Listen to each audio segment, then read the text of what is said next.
Hello, this is a presentation I am doing for the Seminole War Convocation in Jupiter, Florida on April 2nd, 2022. And I know a lot of people will want this presentation available for them afterwards. So I've made a YouTube video of it, and also I'll put the references written down on my blog because I know a lot of people will probably want to go back to these and maybe do their own research. And that's why I tried to do this, is to help people do research. We're going to talk about the words of the war, archive sources of the Second Seminole War. There are many ways of researching first-person accounts. There's oral history, but I'm going to deal with the written history. There's many different sources you can use as primary sources, first person, of eyewitnesses of the war. There's internet archives that have become available, which is really good. They've really proliferated in the past few years. I've been doing this research for 40 years, and this was all not available a few years ago. So it's been helpful, especially during the pandemic where I couldn't visit libraries. The National Archives has a digital collection now. Much of it's on the internet, and also the State Library of Florida has some things on there. State universities, and there's websites like Ancestry and Fold 3, which also have records from the National Archives. I do have a subscription to Ancestry and Fold 3, but my opinion is that I wish you didn't have to pay a subscription fee, because that's all information from the National Archives that should be available for all of us. But anyway, this is what the microfilm looks like. This is in the State Library. There's like 14 file drawers that look like this. Each microfilm roll holds about 1,000 pages of documents. So each roll is like different adjutant letters. Which adjutant letters, that's one of the ones I researched the most. Adjutant letters received. What is an adjutant, Army adjutant? Actually, I was an Army adjutant about 30 years ago. But back in the 1830s and 40s, the adjutant was in charge of all the communication at the time. This was before cell phones, before radio. They didn't even have the telegraph at this point, so the only way to communicate was by a letter. So these are letters received at the adjutant office, and they're all filed by the year that they were received and the first letter of the last name that it's filed under, which gets kind of crazy because it doesn't necessarily mean it's going to be in the place you're looking for. For example, Zachary Taylor was a micromanager, and he filed a lot of stuff under his name. Some of these guys wrote a lot of letters. Here's one of the letters in the adjutant collection under G for Major Glassel from 1838. Major James Glassel was the officer who established Fort King near Ocala in 1827, and this announces his death 11 years later. He was going on a ship that was heading towards Charleston, South Carolina, and died aboard, and this is announcing his death. Here's another interesting letter I found in the adjutant letters. A lot of times, men would join the Army, and their wife or parents might not ever hear from them again. This is a Mrs. Pearson. She's looking for her 2 sons. One had joined the Army, one had joined the Navy. They both ended up in Florida. We're alive and well. Her son that joined the Navy, he was at the Battle of the Battle of Jupiter under the command of Lieutenant Levin Powell in January 15th, 1838. And so she's writing to the Secretary of the War, asking if they're still alive and maybe they could write her. Here's another interesting letter I found in the adjutant letters. This is by a retired British officer. He's living in Pennsylvania at the time. And he served in Jamaica during the Maroon War, where they successfully used bloodhounds, and he's suggesting that the Army used bloodhounds in tracking down and capturing the Seminoles. This is actually the earliest reference I've seen to the use of bloodhounds against the Seminoles. Most of it is in correspondence the following year, so I don't know if this is the letter that started the ball rolling. It was unsuccessful against the Seminoles. It was a failed experiment, but the government expended a lot of money to bring in bloodhounds. A lot of interesting correspondence related to that. And most of the adjutant letters have Army correspondence like this. Major David Twiggs is writing to Colonel Zachary Taylor, explaining why he is late on sending in the monthly returns for the 2nd Dragoons, mainly because they're on horses, they're out in the field, they're in water a lot of the times, they're getting rained on, they don't have pencil and paper, so they don't have writing supplies, so they were just not able to send in the reports. Now, those were letters received by the government. When the government would send out letters, it would make a copy, but not necessarily a letter on a separate piece of paper. Paper was a little bit expensive back then. So they would have a ledger book and they would write a copy of the letter in the ledger book for pretty much all the letters going out of Washington. And more on that in a minute here. And another roll of film that we have in the State Library from the National Archives is the Office of Indian Affairs, letters sent by the Secretary of War relating to Indian Affairs, letters received at the Office of Indian Affairs dealing with the Florida Superintendency, and there's 6 rolls from that. Many of these letters are reprinted in the Florida Territorial papers. Unfortunately, a lot of these letters are not transcribed anywhere outside the microfilm. A few places have tried to transcribe some of them. I have the web pages below here. There's, in fact, I'll be showing them in a minute. There was one I found from the First Seminole War listing 27 black slave formers. Well, they weren't even, I think some were slaves that the United States had captured and named them and who their owners were. I had transcribed that on my website. There's also a website, Seminole-Nation-IndianTerritory.org, which transcribes some of the letters I'm about to show you, which is from the Indian Affairs papers in 1838, F-70. I think that's Colonel Fauntleroy of the 2nd Dragoons. The letter on the left lists the captured horses. The officers in the 2nd Dragoon are dividing up the horses among themselves. Colonel Harney's getting 4 of them, and the quartermaster, I think he gets 2 or 3. He puts them to use. And then the letter on the right is 153 muskets and rifles that they take from the Indians and blacks who surrendered at Fort Jupiter and divide them up among themselves. The state militias, they get some of those, and a large portion goes into the quartermaster supply. They also have in the Indian Affairs, this goes on for about 24 pages, 700 different captured Indians and captured Negroes, separated, but it lists them by name, even including all the children. And for the captured Negroes, it lists who is their master. Most of them would say Micanopy or Billy Bowlegs. The white soldiers are incapable of understanding how there could be a free man of color, free person of color, not owned by anyone.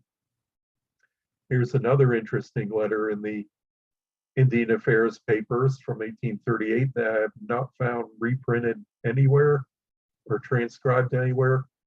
The contract for Dr. Weedon, who with Captain Pitcairn and Morrison were co-conspirators for chopping off Osceola's head and keeping it as a medical specimen. Captain Morrison, also infamous later in history. They divided up Osceola's goods among themselves. But interesting is Captain Morrison says on the letter on the left that Dr. Weedon was the cheapest physician that he could find anywhere, which I find rather amusing. But still, he was quite paid an awful lot. And a copy of one of the pages of the contract on the right, Dr. Weedon was paid 50 cents per person in captivity per month, which came out to $150 a month for 300 people, and which in today's dollars, that would be $4,500 a month. Here's an interesting letter. A lot of the Indian affairs deal with financial matters and paying services. Here, the Office of Indian Affairs wants to pay an interpreter, a black man by the name of Cujo or King Cujo. And in this letter, they were not able to pay him because there is no Army officer to verify the payment. There's a lot of red tape. Finally, he was paid years later after he was out west in Indian Territory or Oklahoma. Also, there's letters received by the Secretary of War, letters sent by the Secretary of War, letters by the headquarters of the Army. And if they're going out of Washington, they're in this journal. This is letters sent from the Secretary of War, Joel Poinsett. The top half is dealing with collecting meteorological information. Scientific observation was a function of the Army at the time. And in the bottom half of the letter is kind of interesting, directing General Armistead to use the services of Mr. Wescott as an attorney prosecuting slaves George and Joe, who are being charged with aiding and abetting the Seminole warrior Kawakachi or Wildcat. So they were on trial and they would have been hanged if found guilty. But after several months, the case was thrown out. All the evidence was circumstantial evidence. They didn't prove anything. It was a big court case in the paper, but when they came out with the verdict, I looked and couldn't find it. Finally found it in 2 sentences on page 6 of just one newspaper, and that was it. Quartermaster letters sent, and this is from General Jesup's Army Quartermaster Office, also in the journal format that you saw. Example of some of the letters that are in there. This is sent to a man in Columbus, Georgia, who loaned out his slave and horses to the Army to use for driving a wagon. They were struck by lightning and killed. He's asking for compensation from the Army Quartermaster. It continues on the next page. His request was denied. Jesup was very stingent on the payment of anything that was not strictly related to Army functions or combats. He basically said one request, since it wasn't during combat, then we're not paying for it. Man didn't get paid for his loss of horses and his servant. There's also the captain's letters. Those are dealing, you'll find more information on the First Seminole War. The Navy and the Gulf Coast Squadron was actually very active during the First Seminole War. There was activity in the Second Seminole War too, but most of the letters I found were dealing with the First Seminole War. Topographical Bureau, there's some interesting letters there. Now, when General Jesup organized a map of Florida in 1837, he wanted all the officers to have a copy of the map and write their comments in the margins. Very interesting, but there's about 20 different pages of notes that came with the map on the description. Here's a page from one of them.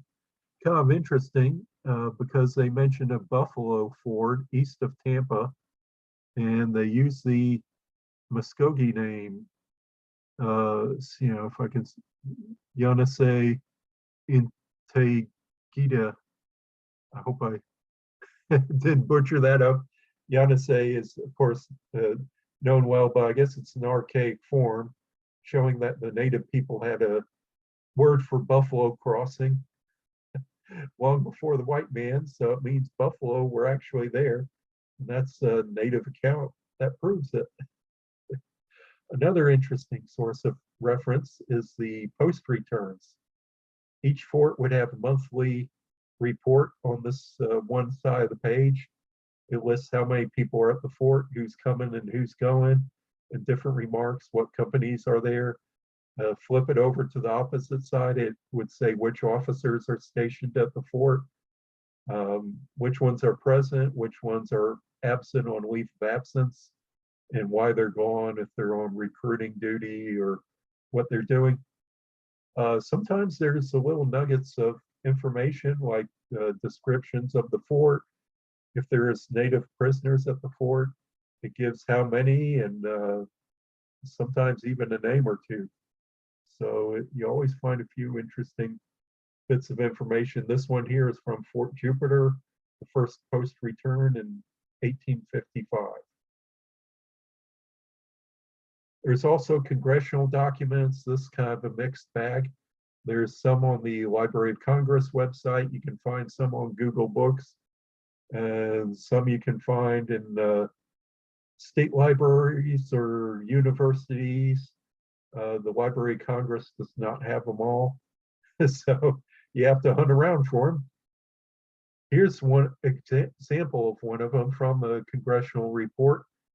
24th Congress, first session, volume, whatever volume this was, report number 684, causes of hostility of the Seminoles and other Indians of Florida, military arrangements and preparations against them.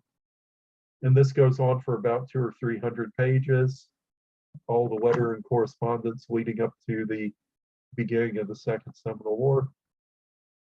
Here's an example of one of the letters that's in that report. Copy of a letter from Indian Agent Wiley Thompson, who, when he arrests Osceola or Powell in June of 1835, he says he arrests Osceola for insolent remarks. He does not say anywhere what those remarks were. Maybe Osceola just flipped in the bird, so he put Osceola in the stockade. Here's another letter, General Jesup's report from Fort Jupiter. This is actually a two-page letter or report in the congressional papers. And kind of the same thing, but you have the New American State Papers, which are also on the Library of Congress website. And then you have the American State Papers, then you have the New American State Papers, which are not digitized, who are in some libraries hiding in the reference sections, very hard to find, but are in a gold mine of information because the New American State Papers could have documents that were not in the original American State Papers that came out after the American State Papers were published. For example, I found a report of expenditures in the Second Seminole War in 1840, talking about the expenditures of the first 5 years. It's telling what type of ammunition the Army was using. Here's another source. There's personal papers and accounts. A good one is Richard Keefe Call, governor of Florida, very active in the Seminole War, writes a lot of correspondence. His papers are in Florida memory. And of course, all of them are digitized. He has very hard to read handwriting, but some of his papers were transcribed in the 1930s by the WPA Writers Project, and that is on Florida memory as well and transcribed. And then his daughter, Ellen Call Long, transcribed some of his papers for newspaper articles in the 1890s. Problem is that she changed some of the details, even though her handwriting's a lot easier to read. And one of my favorites has some McCall's letters in here too, and some of the Indian Affairs papers appear in the Florida Territorial papers. These are bound volumes you see on the top shelf, book 800 to 1,000 pages of the territorial papers that go from 1821 to 1845 in Florida, contain a lot of information dealing with the state of Florida in the Second Seminole War. You have eyewitness journals. A lot of them are being reprinted by the Seminole War Foundation at seminolewars.org. And I have a full set. Actually, I was collecting them for quite a long time now. Then you have the Army-Navy Chronicle. This is a gold mine for information. And from 1835 to 1844, this journal would be the publication of all the information on the Army-Navy Chronicle that appeared in the press and orders and dispatches, printed in a weekly journal like this that ran for 16 pages. Very important. It would have things that you don't even have today, like what hotels the officers are staying in, but some great eyewitness accounts of the war. And there's also newspapers from the time. A lot of them are getting digital nowadays from the Library of Congress and at newspapers.com. Yes, we know they're very biased and fraught with errors, but they can be a gold mine for information as well. Here's a reprint of General Jesup's report of his time in Florida of captured and killed when he was commanding forces in Florida. Here's an interesting article I found in the Charleston Mercury, a riot at Jackson Barracks in New Orleans. The Seminoles and their black allies were held in Jackson Barracks in New Orleans, and a slave owner shows up, from New Orleans, which he himself is multiracial, and he claims 67 of the prisoners as his property because they are descendants of this one elderly black slave that he has. And that causes a riot that the soldiers have to suppress in the barracks. Nobody was killed, according to this. So, you know, I guess it wasn't like there was machetes and knives or anything. The soldiers had all the bayonets, so there wasn't much the Indians could do. And that incident went round and round in the courts in New Orleans for a couple months till the American officers finally took all the remaining black people that are being held in Fort Pike and took them to Fort Gibson in Indian Territory. Here's another interesting news article. This is a little-known incident in 1825, the Second Seminole War. Almost started 10 years earlier, an incident that's been called the Cabbage Hammoc Affairs, where Miccosukee warriors were looking for one of their friends, and they think he may have been killed. They show up at the plantation, Mr. Solano. I think it's south of Palatka nowadays. It's where Mount Royal is. And they demand Mr. Solano ask what he did with him. Mr. Solano is not very friendly with them. He starts shooting him instead, wounds one of the warriors in the arm, and the Indians threaten to start the war right then, and the army comes and negotiates. Everybody was not quite ready for war. The missing Miccosukee Indian shows up back at the village. Nobody's killed. The army decides to, as a payment and compensation, gives the warrior who was shot in the arm, gives him a rifle and a horse, and he decides that's good enough compensation. Another newspaper article about Aunt Betsy. She had married the wife of Chief Payne, who was the son of King's Payne, and they lived at Payne's Landing on the Ocklawaha River and were eyewitnesses to the Treaty of Payne's Landing in 1832 and some other incidents in the war that they tell about in her obituary. And this is just one of the many things that you can find looking around in the newspapers in the 19th century, seeing whatever you can find. I have to plug my books because I wrote these because they're information nobody else was putting out. I wrote one book on all the Seminole War references in the Army Navy Chronicle and indexed them so you can look up all the information on the Battle of the Withlacoochee or the attack on the dragoons at the Caloosahatchee River, which is scattered all over the Chronicle. And then I have another book about all the battles and skirmishes in the Seminole and Creek Wars, because nobody ever organized those before. And for my reference, I had to do that. Research is a lot of work sometimes, but you have to do a lot of legwork for it. Just remember that librarians are your friends and they will be more than willing to help you out, besides the many sources on the internet. And I hope this was helpful.